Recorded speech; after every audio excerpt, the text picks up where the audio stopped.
गोपिकाओं के साथ में। और जैसा कि मैंने आपसे अभी कहा कि ये कथा कोई साधारण कथा नहीं, साक्षात ये समझ लीजिए प्राण है इस कथा के।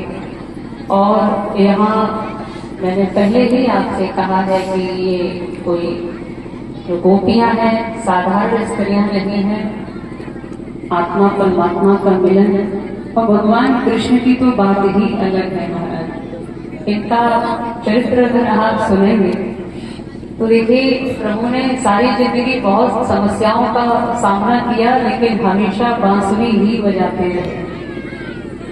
सोने को जितना तपाया जाता है उतना ही उसमें निखार आता है। सोने को जितना माताओं से कहूंगी मैं थोड़ा शांत रहे प्लीज, शांति रखें।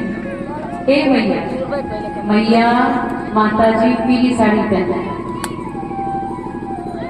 मेरी तरफ के लिए कृपा दृष्टि करो।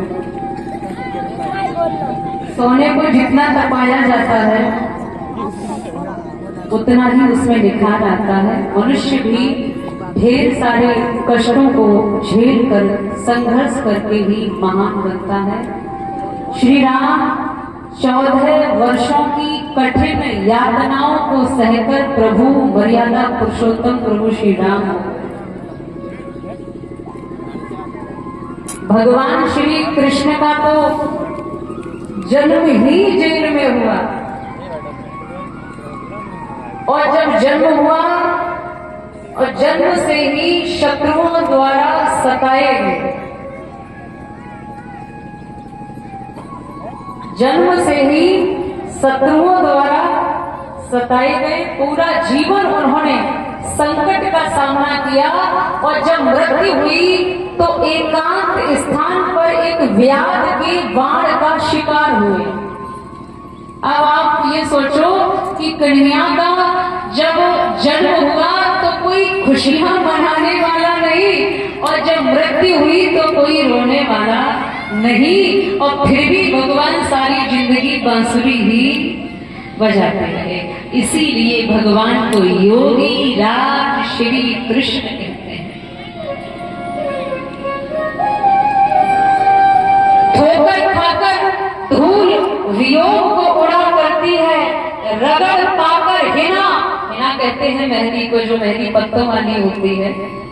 ठोकर खाकर धूल वियोग को उड़ा करती है, रगड़ पाकर हिना सुर्ख हुआ करती है। वह जिंदगी क्या जिसमें संघर्ष न हो, संघर्षहीन जिंदगी बस मौत हुआ करती है। हम थोड़े से कष्टों को देख करके घबरा जाते हैं। कई बार हम यहाँ तक निर्णय ले लेते हैं कि उसको समझ में नहीं आ रहा तो आत्महत्या कर लीजिए। मैं क्षमा चाहूंगी, आत्महत्या जैसा अपराध जीवन में कभी मत करना।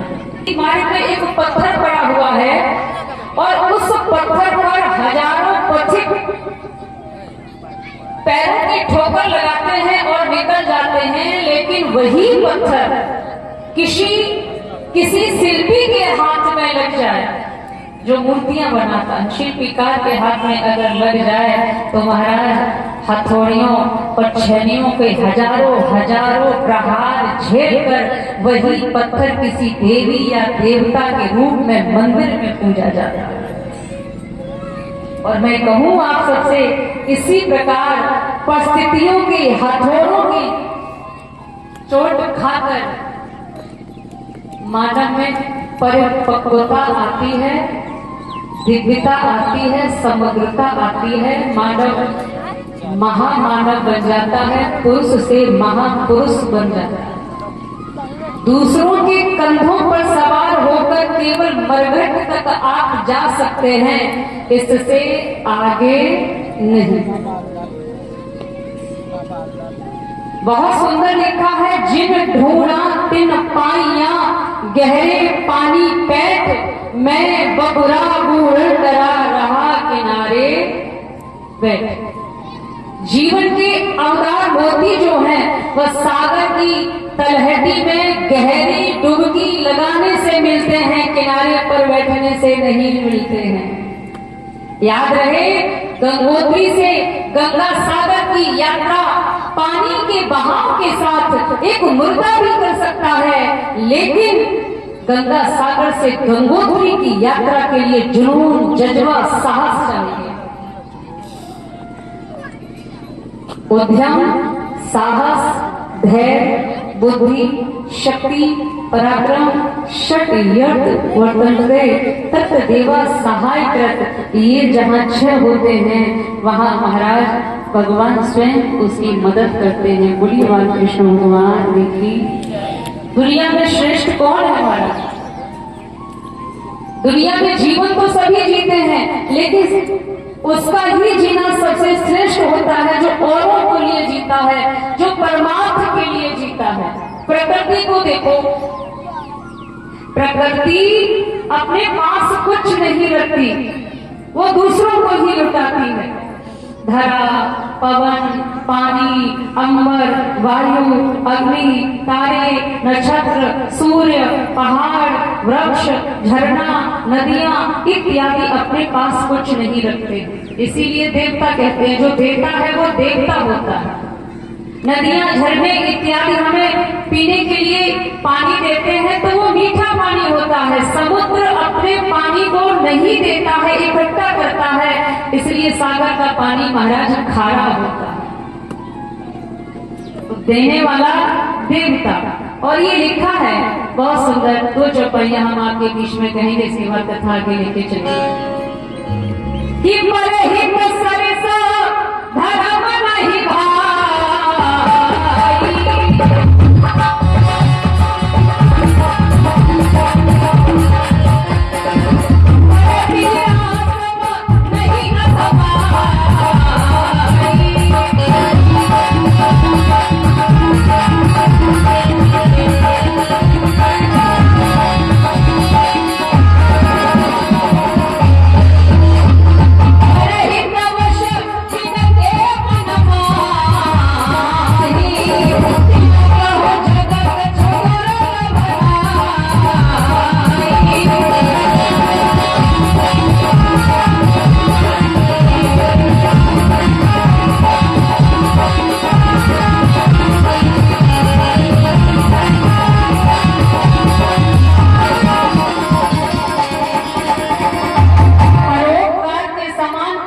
नहीं और दूसरों को पीड़ा देने के समान कोई अधर्म नहीं। जिनके हृदय में परहित सर्वोपरि है, उनके लिए इन संसार में कुछ भी दुर्लभ नहीं है। जो अपने लिए जीता है वो दुर्योधन, जो अपनों के लिए जीता है वो युधिष्ठिर, और जो सबके लिए जीता है वो कृष्ण। जो अपने लिए जीता है वो दुर्योधन, जो अपनों के लिए जीता है वो युधिष्ठिर, और जो सबके लिए जीता है वो हमारे आराध्य कृष्ण। अच्छा, अब जो अपने लिए जीता है उसे तो लोग याद करते ही नहीं, और जो अपनों के लिए भी जीता है उसे भी लोग भूल ही जाते हैं। लेकिन साधक भाई बहनों, जो सबके लिए जीता है दुनिया उसे कभी भुलाती नहीं। वो पुरुष से महापुरुष हो जाता है, युग पुरुष बन जाता है। ऐसे इसे ही दुनिया भगवान ने कहती है, राम कृष्ण महावीर गौतम विद्याधर। इसलिए ज्यादा कुछ न कर पाओ किसी के सामने तो किसी को कष्ट मत देना, किसी को भी। आप उसके कष्ट में अगर खड़े नहीं हो सकते हैं तो कष्ट देने का भी अधिकार आपको नहीं है। आज इधर सुखदेव जी महाराज कहते हैं, महाराज परीक्षित एक बार देवर्षि नारद पुनः गए और महाराज कंस बैठा हुआ है। इधर कहा कहिए महाराज, आपका वह कार्य पूरा हुआ कि नहीं? जवाब दिया, नहीं महाराज, कार्य तो पूरा नहीं हुआ। और अंतिम एक उपाय बताया है कि आप एक राजसू यज्ञ अपने यहाँ करें, जिसमें बुलाएं कृष्ण और बलराम को मुख्य अतिथि के रूप में। प्रियभक्तों, आज उसी समय नारद जी की बात बड़ी अच्छी लगी। उन्होंने पत्र लिखा, हम अपने यहाँ यज्ञ कर रहे हैं, मुख्य अतिथि के रूप में महाराज कृष्ण और बलराम। साधक भाई बहनों, जिस समय ये मुरली मनोहर घनश्याम को बुलाने के लिए भेजते हैं अक्रूर जी को, महाराज इन्होंने पत्र दिया है, काका को निमंत्रण दिया है, कहा जाओ और जाकर के ले जाओ, कृष्ण बलराम को बुला करके लाइए। आज अक्रूर जी जिस समय जाते हैं तो मन ही मन में विचार करते हैं कि मेरे कृष्ण बलराम को मारने के लिए कंस ने यह षड्यंत्र रचा। मन में विचार आता है कि प्रभु का दर्शन करेंगे और दर्शन करने के बाद लौट आएंगे।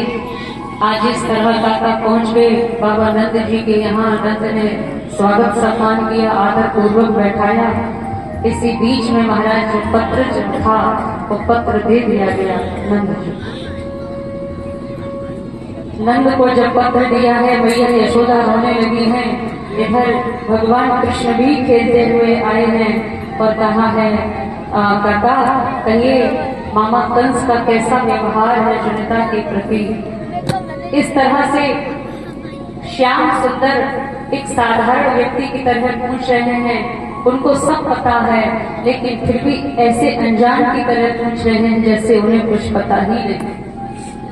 चारों तरफ ये खबर फैल गई, कल कृष्ण मथुरा को जाएंगे, कल कृष्ण मथुरा को जाएंगे, कन्हैया मथुरा को जाएंगे। और ये बात सुनकर के जितने भी नर नारी थे सभी रोने लगे कि उनके बिना हम कैसे रहेंगे। पूरी रात कोई सोया नहीं। मैया यशोदा तो महाराज अपने कान्हा के मुख को देख करके रो रहे हैं। क्या माँ, मैं माँ के बारे में जब भी कभी भावुक हो ही जाती हूँ, क्योंकि माँ जैसा प्यार वास्तव में कोई नहीं। यहाँ से जाने के बाद सबसे पहले जब मेरे श्रीमद् भागवत की कथा यहाँ आपकी हो जाती है तो सबसे पहले मेरी माँ से ही बात होती है, बिटिया से होगी, फिर अन्य लोगों से सबसे होगी, लेकिन सबसे पहले मेरा फोन माँ का ही आएगा। बिटिया सही हो, कोई परेशानी तो नहीं। सुबह किसी का फोन आए नहीं, हालांकि मेरे घर में सबका फोन आता है, भाभियों का, भैया का एक बार आए ना आए, भैया का तो ऐसे कम आता है, लेकिन भाभियों का जरूर आएगा। रोज पूछेंगे दीदी सब ठीक है। यही तो प्यार है, यही तो प्रेम है। दुनिया में ना कुछ लेके आए हैं ना लेके जाओगे, आप लोग ये कहते हैं, लेकिन हमने कहा था कि कुछ लेके जाओगे। ये वाणी का खेल है, प्रेम से बोल लीजिए। कल हम आपके यहाँ से जाएंगे, आप लोग याद करेंगे, कुछ लोग अच्छा भी कहेंगे, कुछ बुरा भी कहेंगे, कोई बात नहीं, लेकिन प्रेम से मैं आप सबसे कहूँगी, सबसे आप लोग सब प्रेम से रहना। कभी किसी के पीछे आपस में लड़ाई मत करिए, आप लोगों को यही रहना है। आपस में द्वेष भावना मत रखिए, आप सबसे मेरा निवेदन है।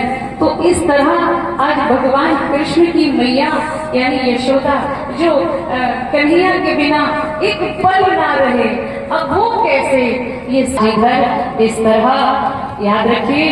भगवान कन्हैया भी जग रहे हैं, पूरी रात हो गई, सुबह जब हुआ है तो सभी ब्रजवासी आ गए हैं और आकर के बाबा नंद के दरवाजे पर खड़े हुए।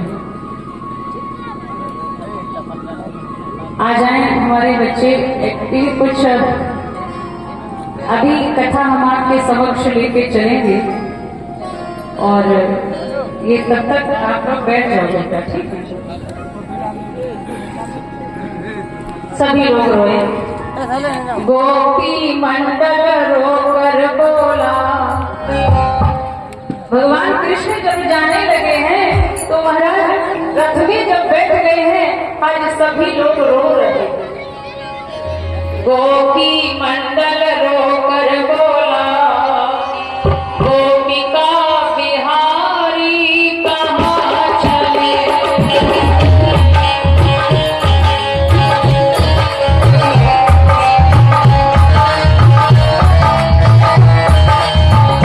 यशोदा मैया श्री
ब्रजवासी रो रहे हैं।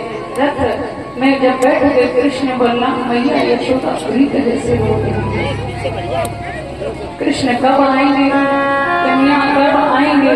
रथ महाराज चलते चलते चलते चलते थोड़ी दूरी पर जब चला तो सभी गोपिकाएं रथ के आगे लेट गई और कहा कि कृष्ण, अगर मथुरा को जाना है तो ये रथ मेरे ऊपर से निकाल दीजिए। गोपियों का भाव देखिए, जिनके नेत्र हर पल कृष्ण का दर्शन कर रहे हो, आज वही मनमोहन उनसे दूर जा रहे हैं। मैं लेटू रथ के नीचे, वो नटवर नंद किशोर, ऊपर है कीरत को, जाओ मथुरा की ओर।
सभी लोगों को समझा करके कृष्ण जा रहे हैं।